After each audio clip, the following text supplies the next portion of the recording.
भगवंताचं नाम घेतलं, तुकोबानं नाम घेतलं.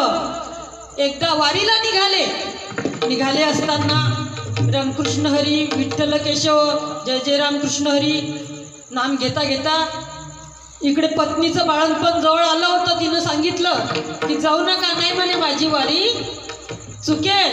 माझी दरवर्षीची वारी आषाढी कार्तिकीची वारी आहे, काही हरकत नाही म्हणे, जा पण वंशला पाठवून द्या. वंश म्हणजे ननदबाई.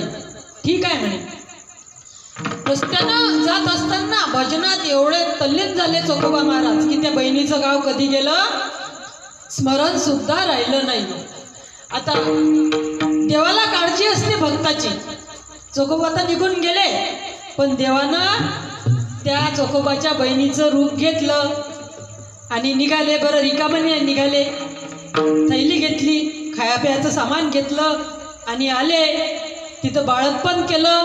वैदी उगलादार हमारी, वैदी उगलादार हमारी,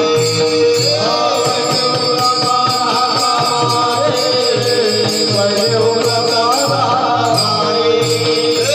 तुकोबाची बहिणा झाला शांत, तुकोबाची बहिणा झाला शांत. वैदी उगलादार हमारी, वैदी उगलादार हमारी, वैदी उगलादार हमारी, वैदी उगलादार हमारी.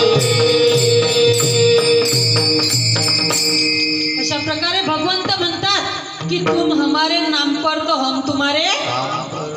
असंच बरं एकच संत नाही, सगळे संत हेच सांगतात. शांती ब्रह्म एकनाथ महाराज सुद्धा सांगतात की देवा माझं मन लागो तुझ्या चरणी, संसार पडणी वचनी व्यसनी पडन येदी.